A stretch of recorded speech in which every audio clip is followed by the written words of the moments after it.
The Ohio legislature left for their summer break, but before they left, they made sure to do what they could to shore up Vivek Ramaswamy's campaign for governor, since he is in a tie with the Democrat in a state won by Trump 3 times and by 11 points in 2024.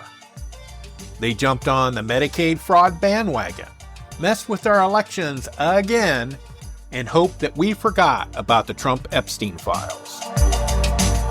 This is Secular Left with Doug Berger, an independent, religion-free, progressive viewpoint on topics of the day.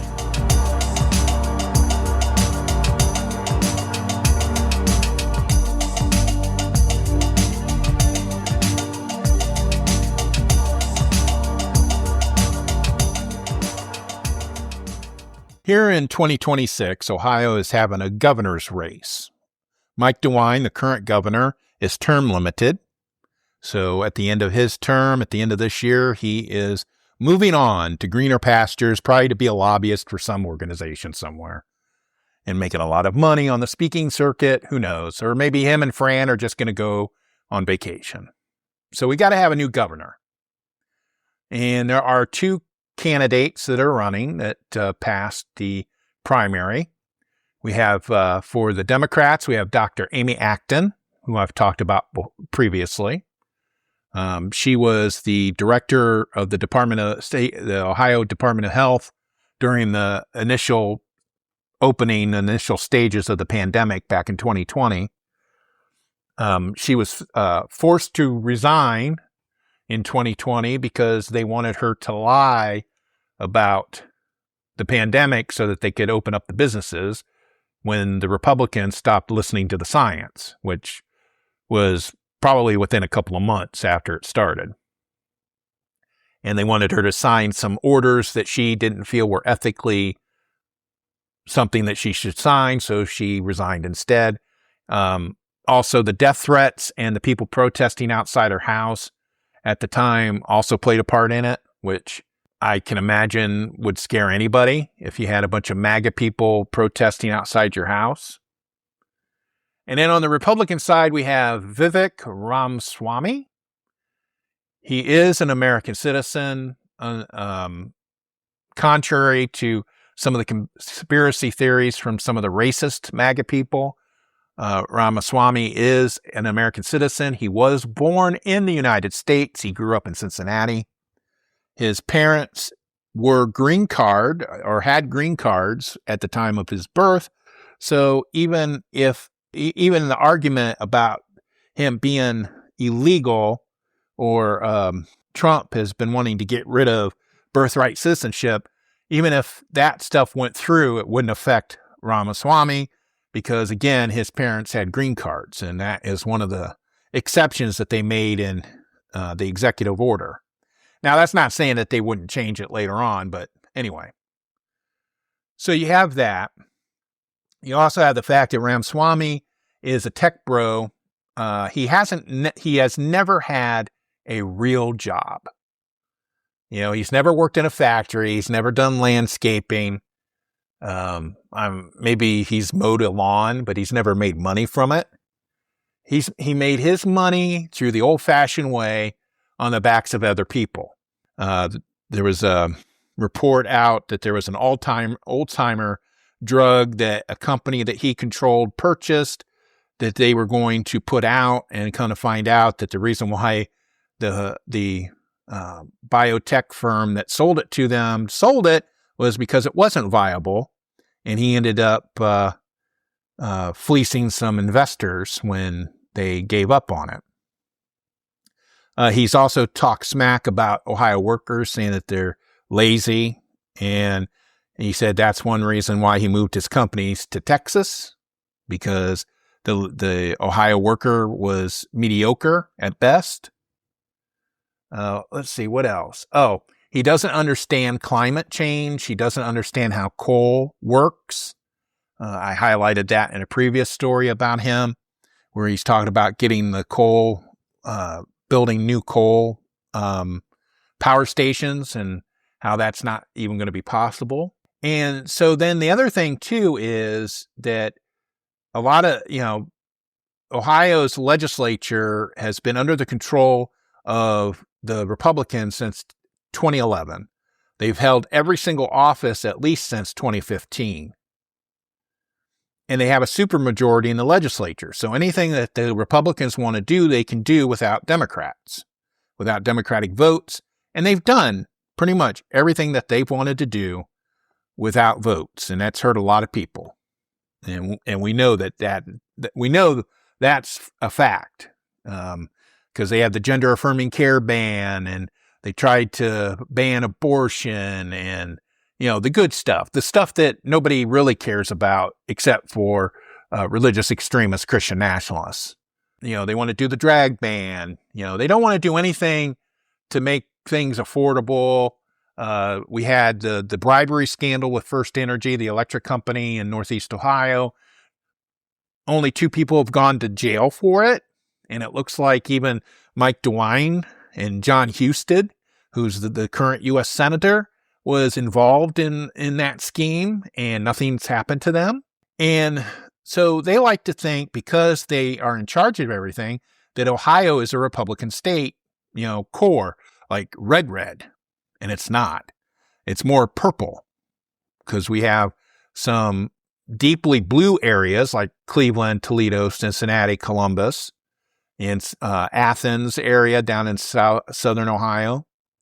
And the red parts of the state are rural, and they don't have very many people that live there. But they're able to win elections, and that's just part of party politics. So these Republicans think that Ramaswamy is it's going to be a slam dunk. Well, the polls tell a different story. One of the latest polls shows that Dr. Acton and Ramaswamy are statistically tied in many of the polls that have come out recently.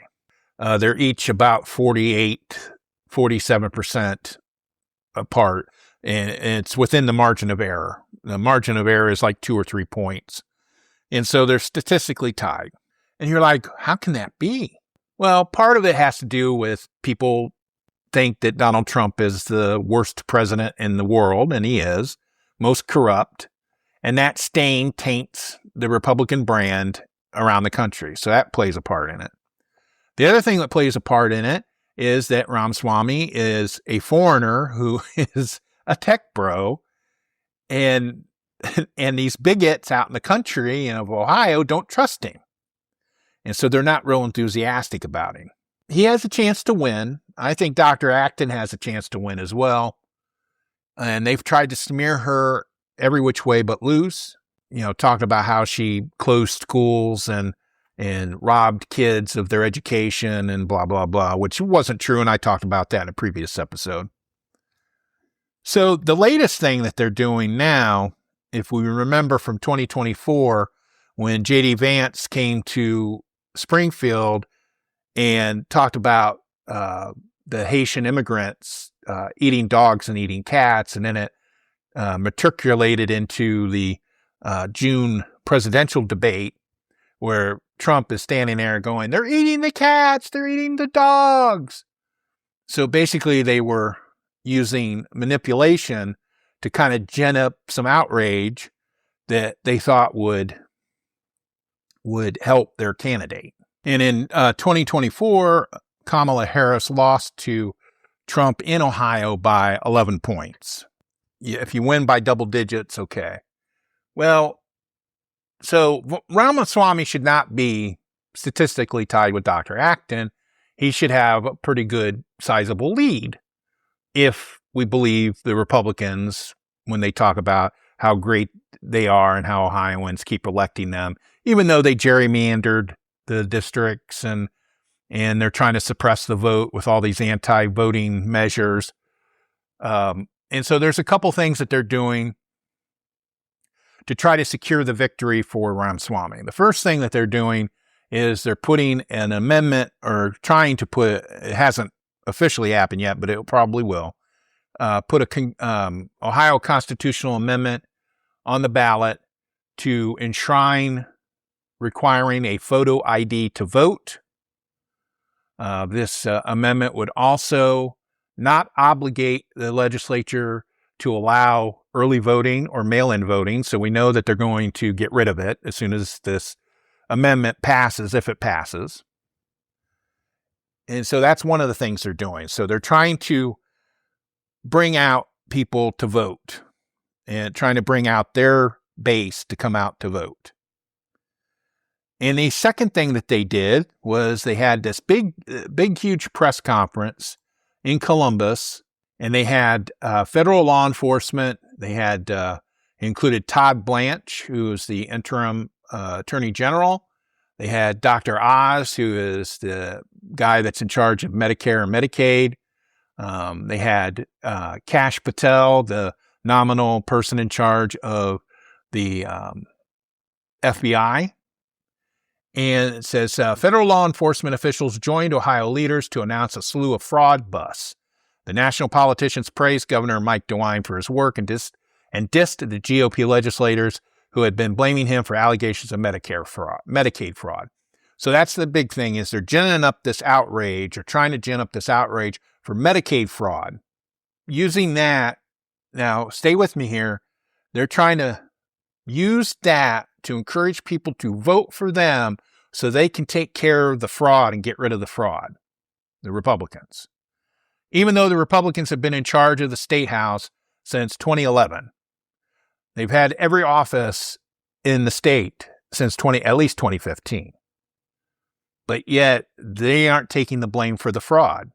They were trying to blame Governor DeWine because obviously he can't really, well, he's fought back, but he's leaving. He's not running for re-election, so that's like a safe person to blame instead of blaming themselves. So it said that at an event outside of Columbus, the state leaders stood side by side with federal politicians to announce charges against people accused of defrauding the government of millions of dollars. And you had Todd Blanche, Dr. Oz, Kash Patel, David Yost was there, and there was major indictments with federal and state charges against 9 defendants for allegedly defrauding the government of $42 million through Medicaid billing or COVID programs. And so basically, here's the people these are the indictments that they got. A Butler County man charged with defrauding Ohio Medicaid to the tune of $12 million. 4 people accused of using fake behavioral health services for children to get $30 million. An alleged $15 million romance scam that targeted elderly Americans. And then you had 4 people accused of submitting $1.4 million in fraudulent loan applications to the Paycheck Protection Program, which helped businesses during the COVID-19 pandemic. So even if all these indictments are true, and they should be true, you have only 2 that are directly related to Medicaid or Medicare. $42 million. So $42 million, that seems like a lot of money, right? Well, the total amount spent on Medicaid in Ohio in 2024 was approximately $43 billion. That's for Medicaid and Medicare combined. That's the state share and the federal government share. So that $42 million is 0.097674418% of that $43 billion. Or if we round up, it is 0.1% at best, right? So that is statistically non-existent, not non-existent, but not a factor. It's not going to keep anybody from getting benefits. You still should go after fraud, but it's not the slam dunk that they think that it is, and why they would have a press conference. Not to mention the fact that the GOP legislators like Rob McCauley, who's running with Ramaswamy on the governor's ticket, and House Speaker Matt Huffman are blaming DeWine for not doing their bidding when they were trying to lock down Medicaid and Medicare in the budget. But they are the ones that removed a committee whose sole purpose was to root out fraud in the Medicaid program. And so it says, since 2011, DeWine has helped get 2,378 Medicaid fraud indictments and 2,216 convictions. Altogether, $645 million has been recovered. That's far better than the $42 million that they're staking their claim on now. And again, the only reason why this is coming up in a supposed red state run by Republicans since 2011 is the fact that Ramaswamy is in trouble and needs boosting. Now, I don't know if Trump's going to probably show up. I know J.D. Vance has already come to the state to campaign for Ramaswamy. I expect probably Trump's going to show up as well, because Ramaswamy he's not going to be able to win this race entirely on his own or with his own money. They're going to have to do some serious shenanigans for him to win. It's that close. That's how much hope we have on the liberal side that maybe Dr. Acton can win. Now, do you think anything's going to change if she does win? Probably not, because she's going to veto stuff and they're just going to overturn her veto. But the fact remains that she will be the governor. And now be at least one check on the state legislature, and maybe they'll start working on stuff that actually matters to people, like the cost of living, electricity, and how to survive, rents, things like that, stuff that people care about, rather than the constant abuse of trans people and women. Maybe we'll be done with that. Who knows? But that's why they've been raising a stink about fraud in Ohio, of all places, is because Ramaswamy is in trouble in the governor's race.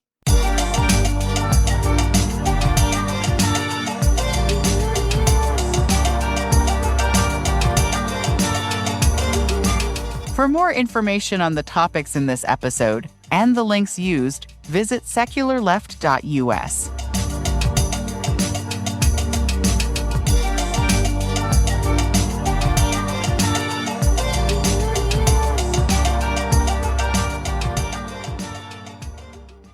If you've been following the news recently, you probably have been following the results in the California primaries. And you've also been listening to Trump and company complain about how long the counting's taking. And they've been suggesting that there's been some shenanigans going on, especially after a failed reality star, Spencer Pratt, didn't make the top two in the LA mayor's race. And so there's been a lot of disinformation about it, and it's the common playbook that Republicans use when trying to seed distrust in the elections system that we have in this country. In fact, the Trump administration, the Department of Justice, they want to try to take over control of elections, which is not constitutional, but they're trying to do it anyway. And here in Ohio, we have a Republican majority that's been running the state since 2011. They've had every major elective office since at least 2015. And that includes the Secretary of State, who currently is Frank LaRose. And he's the one that runs the elections. And he crows every election, primary or general election, and says how safe and secure Ohio's elections are, while also encouraging the supermajority Republicans in the state legislature to continue to chip away at people's rights to vote. Because that's the thing, the Republicans don't want you to vote. They think that they do better when people don't vote, which is kind of true. So what they do is they try to do everything they can to suppress the vote. Some of the things that they've done here in Ohio, we have the photo ID law that went into effect in 2023. They passed a law banning undocumented immigrants from voting at all in any situation. I mean, they already couldn't vote in federal elections, but some cities and other municipal entities allowed undocumented people to vote for tax issues, which I completely think should be legal. But they did that.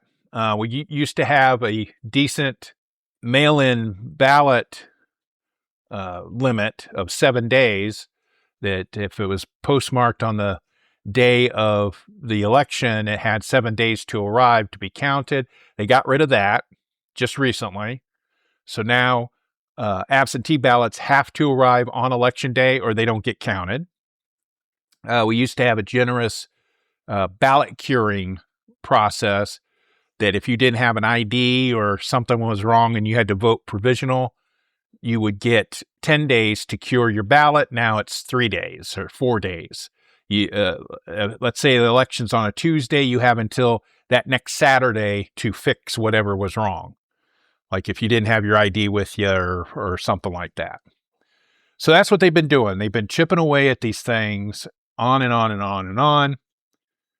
And so now, on top of that, now their candidate for governor, Vivek Ramaswamy, as I've mentioned in a previous segment, is in trouble. He's statistically tied with the Democrat, Dr. Amy Acton, and they can't have that. So they're trying to do everything they can to gin up enthusiasm for their base to come out to vote, because they believe that, and this is the one thing that one of their mantras is that your vote shouldn't count unless it's cast in person on election day. They don't want to count anything else. So they try to do everything they can to get around that. And it's taken them time because they have to actually pass laws. But one of the things that they're trying to do now is enshrine the photo ID requirement in the Ohio Constitution. That way it can't be easily changed. And one of the examples that they use is Virginia. Virginia had a strict photo ID law. And then when the control of the legislature changed from Republican to Democrat, and they got a new governor, that is one of the laws that they changed, and they went back to the old way. And so the Ohio GOP does not want that to happen. So they went through the process in the legislature of writing a constitutional amendment to put on the ballot for November. And I mentioned in a previous segment that it hadn't passed yet. It has now passed, so it will show up in November. But there's two problems with this amendment. First of all, their photo ID is not the silver bullet these election fetish people believe it to be. Okay? Photo IDs can be faked. And even though we have those new style real ID things here in Ohio, they still can be faked. I saw a story from 2022 where police had seized a bunch of Ohio fake driver's licenses. And you're asking a poll worker who volunteers to work 2 times a year to be an expert on IDs. So, it's if somebody wanted to use a fake ID to vote, which very rarely would have happened anyway, it's not going to be impossible. Even if they put this in a law, even though they require it now, it's not a secure way. All right. And again, the photo ID is only one segment of the verification process. The other verification process that poll workers use is you verify the person's address, and they have to sign the poll book, and then you compare signatures with what is on file.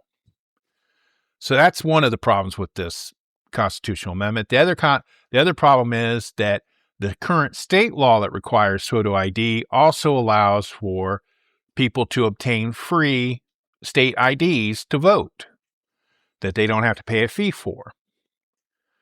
This amendment does not include that. So now they're going to try to probably institute a poll tax, an indirect poll tax. The other problem with this amendment is that towards the end of the text of the amendment, it says that the state legislature is not required to allow early voting or or no excuse absentee ballots. And I know for a fact that if that gets passed, that's one of the first things that they'll do is they'll totally eliminate early voting, and they'll get rid of the no excuse absentee ballots that people have enjoyed for years. And they've been chipping at the early voting for quite some time. It used to be that because of a loophole, because they didn't go through and do it correctly the first time, you could register the day that you could register to vote the day early voting started, and then you could vote. And they did not like that at all. And so they changed that. They got rid of that. Then they cut back on early voting to you used to be able to early vote up to the day before the general election. They got rid of that. So now it's the weekend before, like Sunday before.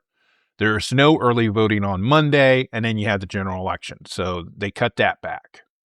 So I see them getting rid of early voting. So basically, if I could recommend to anybody is don't vote for this amendment when it's on the ballot. Vote no, because that's the thing is they are not doing this to secure they're not doing this to secure elections. And if you listen to Frank LaRose, it's not needed because we have a model. He talks about how he's run a model election system that should be the envy of the country, and that everybody should use Ohio as an example. But then they come up and they say, "Oh, it's unsecure. We got to have these IDs." The other thing that they also did was they passed another law just recently, just in the past week, that is going to require that you show a photo ID, a copy of your photo ID when you submit an absentee ballot, which is something that we've never had to do before. And again, it's going to be a copy. It's going to be a Xerox copy of a driver's license. There is no rational reason to require a photo ID. There's just no reason. It does not make elections more secure. It's just one thing. The one thing that I do know does make elections secure is signing a poll book and having to compare signatures. And again, we have here in Ohio 8 million registered voters. And I don't have any example, and they've never been able to produce any examples of an election being affected by somebody or by a large number of people who are faking their identity to vote. It just doesn't happen. It doesn't exist. And this is just one way of trying to suppress the vote, because they're going to assume that the people that don't have IDs are not going to vote for them. They don't want your vote. And so they're going to make it as hard as they can for you to vote. And then it came out this week, the other day, that the FBI raided the offices of a group that goes around in Cleveland to encourage people to register to vote. And that's another thing that they're doing, is they're trying to intimidate nonprofits and other groups that try to better their community by getting people to vote and educate them. And so by having the FBI raid them, they're trying to discredit them and trying to stop their work. And that's the thing. And the reason why they are doing that here in Ohio, in what most Republicans believe is a Republican state, is because their guy for governor is in trouble. And Trump being so toxic to Republicans in general, is they have to pull all these shenanigans that they're doing. And they've done it before. When George W. Bush was in trouble in 2002, they put the same-sex marriage amendment on the ballot to try to bring out Republicans. And it worked. So that's why they're trying it again. But I think that Trump is just way too toxic. I think that it's really making people less likely. It's making Republicans less likely to turn out to vote because they would rather just stay home than have to hold their nose. Now, I'm not saying everybody is going to do that. There's going to be at least 20 or 30% of the voting electorate that's just going to come out and vote because they do all the time. But it's the independents and other people on the fence that probably are not going to vote for Republicans, and some of them can't bring themselves to vote for a Democrat, so they're just not going to vote. They're going to stay home. And that's the worst possible outcome. So that's why we expect these shenanigans from the Ohio GOP, because it's part of their playbook. That's what they like to do. Do you enjoy this podcast? What if I told you there is a companion newsletter available? Secular Left Nuggets has written posts that either complement a current podcast episode or highlight a topic that may or may not be turned into a future podcast segment. Subscribe to Secular Left Nuggets at secularleft.substack.com, and it is totally free. One of the stories that has riled the free thought community recently is that Pete Hegseth, the Secretary of Defense, followed through on his plan to strip a majority of religions from the official list of religions that the U.S. military recognizes. Your religion was on this list, then you could go to your chaplain or whatever they have set up, and they would have to address your religion or whatever. I thought it was stupid anyway to have that, but that's what it was. So there was like 130, 140 religions on the recognized list, and Pete Hegseth is an evangelical Christian, and he reduced it down to, I think it was like 31. And one of the religions that he left off was the Church of Jesus Christ of Latter-day Saints, the Mormons. They did not recognize the Mormons, and which is kind of ironic because the Mormons and the evangelicals have been allies for many, many years for social issues like abortion, and they used to work together with the Boy Scouts, although the Mormons recently quit the Boy Scouts. And so it was just kind of ironic that evangelical Pete would strip the Mormons of their recognition.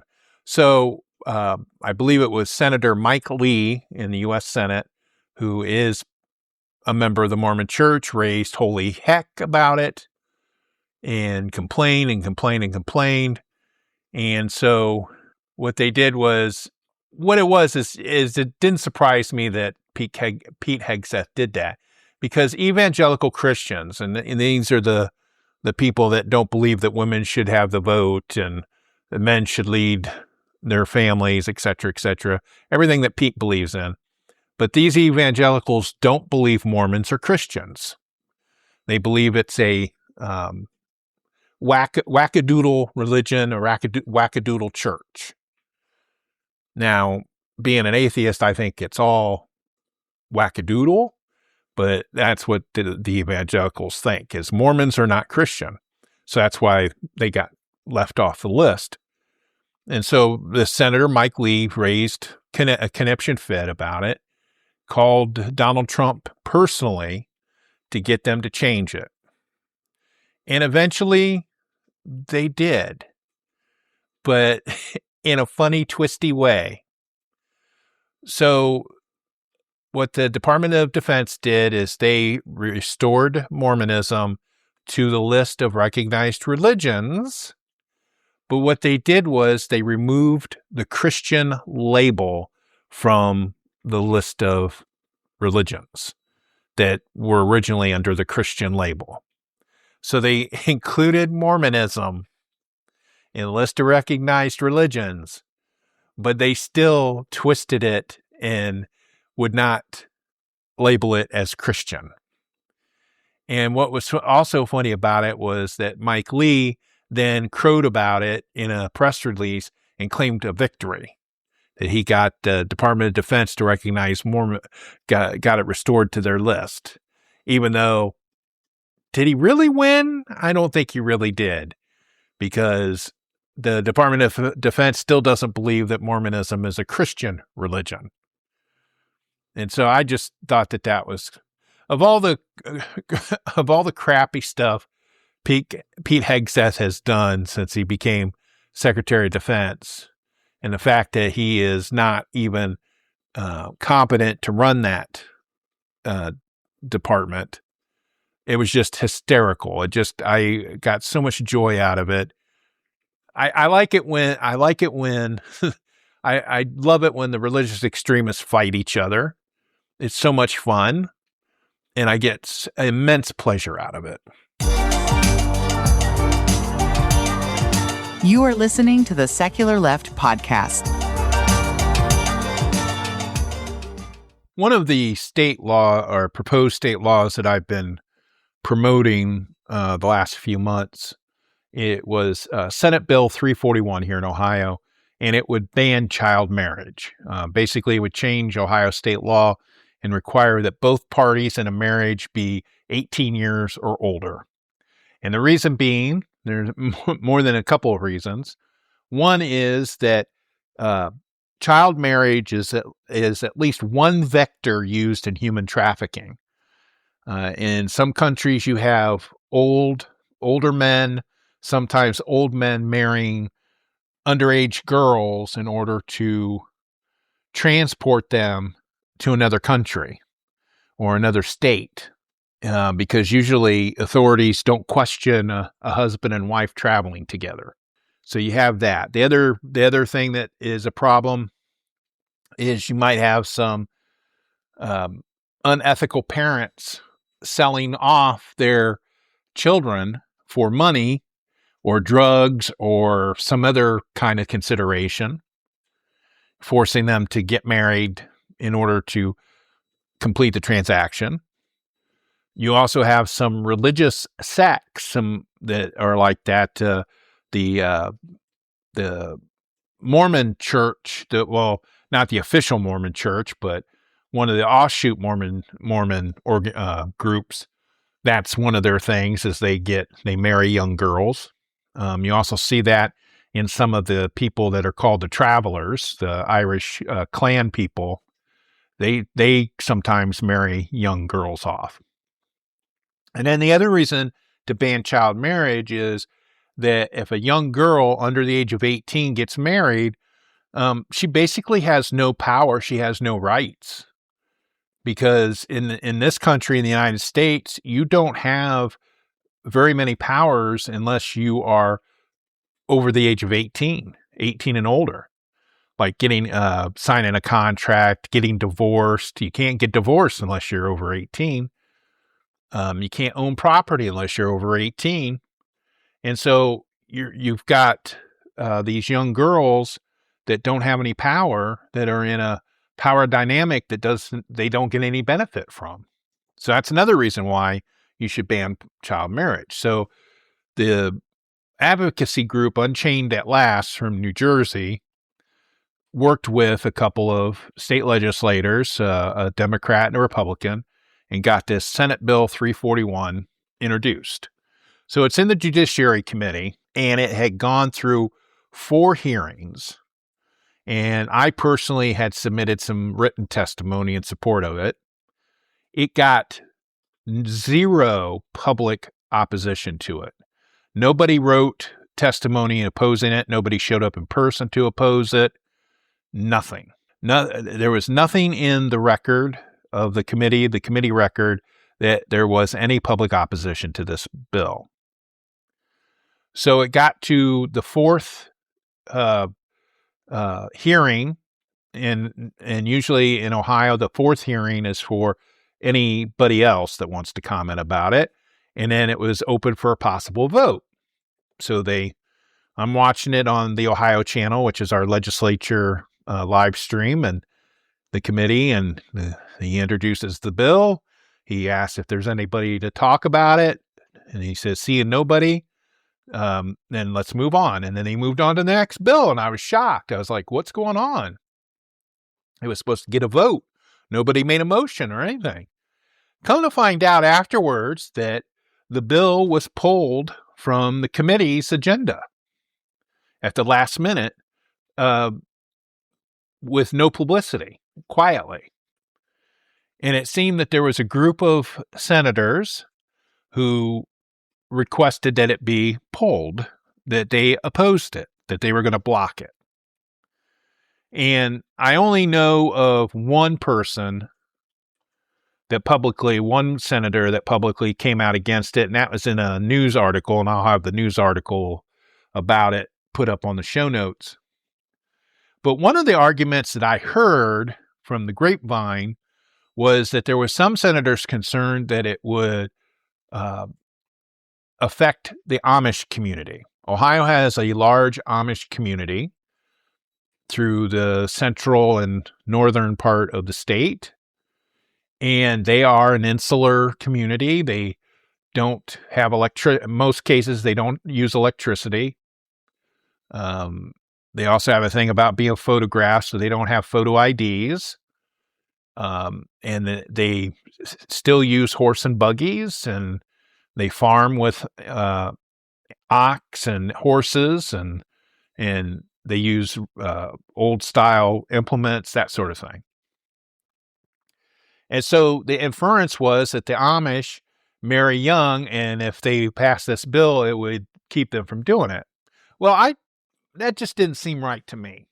So I looked it up, and I looked it up, a couple of sources, some expert sources, and I'll throw a couple links in the show notes about it, say that while the Amish do marry young, they do not marry underage girls. And the reason why they don't marry underage girls is because in order to be married in the Amish church, both parties have to be baptized. And if you know, and I do because I live in Ohio, the Amish they're not baptized until they're 18. They are allowed to sow their wild oats when they're under 18, like 16, 17 years old. It's called Springa. I'm probably pronouncing that crappily. But basically, they're allowed to do whatever they want. Some of them have car stereos connected in their buggies, and they're playing loud rock music, and they go to concerts and stuff like that, and they get to do whatever they want to do for this period before they turn 18. And when they turn 18, then they have a choice. They either join the church and get baptized, or they leave the community and go in amongst the Englanders, as they call regular people. And so in order for a girl and a boy, in most cases it's a girl and a boy, well, it's a conservative church, so it's going to be a girl and a boy. In order for them to get married in the church, both of them have to be baptized. And since they don't get baptized till they're 18, and they have to make that choice, most marriages in the Amish church occur when the couple is in their 20s, 22, 23 years old. That's when they typically get married. And that is why this argument about this Senate Bill 341 was disingenuous, because they were just looking for an excuse to block this bill. So there was a backlash in the public and in the press. Unchained at Last even did a protest. They had a bunch of women that showed up on the steps of the State House dressed in wedding dresses with tape over their mouths to make a point, including the executive director. She showed up, got some major press, got in the newspapers. And so what happened was, then the next committee hearing, the bill was considered and it was passed out of committee. And so we're like, yay, victory. Not so fast. Not so fast there. Yes, it did get voted out of the committee, where it went to the Senate floor, and it died. It's not dead, but it was not put on the calendar to be considered to vote. And late this week, the Ohio legislature went on their extended summer break. So they will not be back in session until probably after the November elections. What needs to happen is this bill needs to be voted on by the Senate, and then it would go to the House. But it's just going to sit there and probably die at the end of the session if nobody takes it up. And I think that was probably the way that they could do it to get it out of the news, is to pass it out of committee and just hide it. And unfortunately, young girls in Ohio who are susceptible to being trafficked and abused and become a victim of older men marrying them, we're not going to be able to stop it until this gets voted on. Thank you for listening.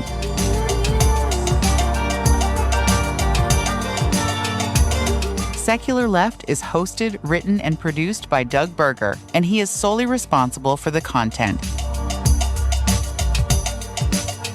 Our theme music is Dank and Nasty, composed using the Amplify Studio.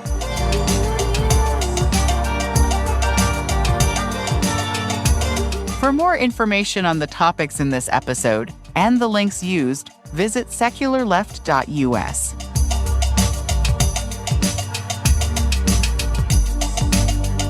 If you want to support the show, share it with your friends or visit our merch store at secularleft.us/shop. See you next time.